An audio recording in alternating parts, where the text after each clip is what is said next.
transform building infrastructure and environments to transform business.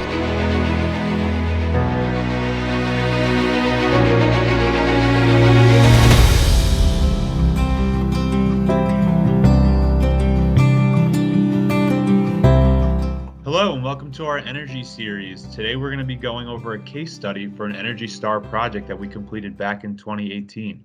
Patrick, please tell us a little bit about this project. So back in 2018, we were working with one of our existing clients who, like many buildings in New York, have to file Energy Star every year.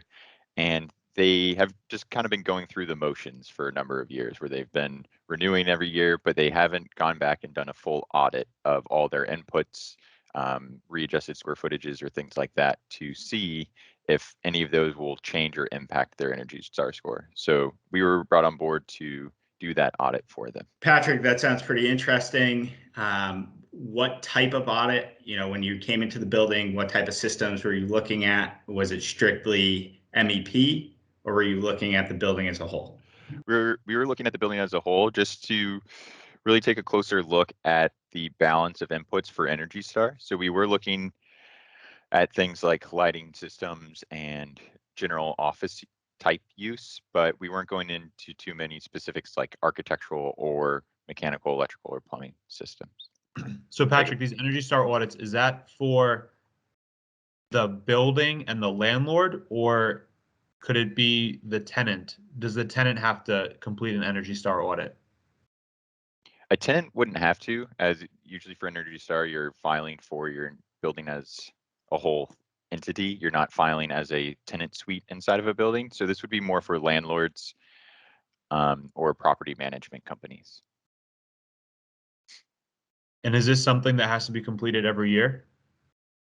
Definitely not something that should be completed every year, as your building won't change drastically over year to year. And what we're really looking at is the property use types that you have in your building. So whether you have a mix of data center, fitness club, retail stores, restaurants, office building, maybe some financial office is in your building. So those types of categories will not change too drastically on a year-to-year period, but maybe over a 5-year period, you have a good changeover of tenants through the building. So you might have an additional data center on a floor, or you might have a floor that was general office is now financial office. So that will be taken into account in your energy score. Gotcha. What was the process like to perform the audit?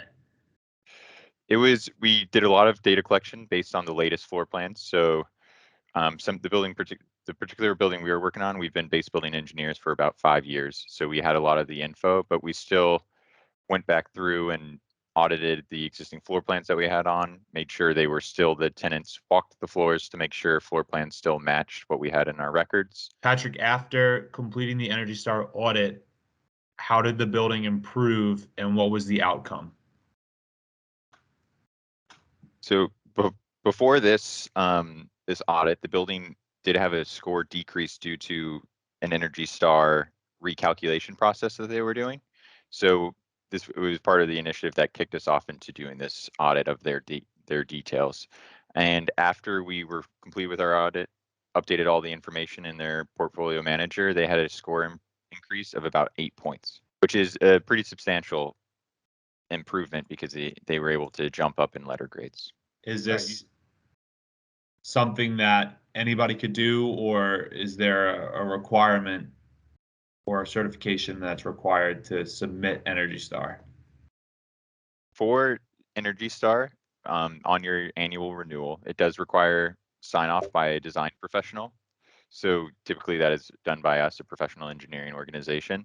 And this service, if you're doing it every 5 years or so, is something that we would typically add on to that annual sign off. So it would be a little bit of an additional cost, but we would do a full evaluation on your building input and details instead of the annual visit and sign off. If a building completes this energy audit and they, don't see the change in grade that they were expecting, what are some next steps that they can do to increase their Energy Star score? After this is performed, if you're looking for more significant energy cost savings or methods for improving your building efficiency or operation, I would recommend going further outside of just evaluating these details and doing something more along the lines of an ASHRAE energy audit, which would really look at your MEP systems to see areas of improvement and make recommendations for building operational or even capital expense improvements. You can even check out our other video where we go in a little bit more detail on the ASHRAE 1, 2, and 3 levels. Hi, Patrick, thanks so much for joining us today and taking the time to tell us about this Energy Star audit project.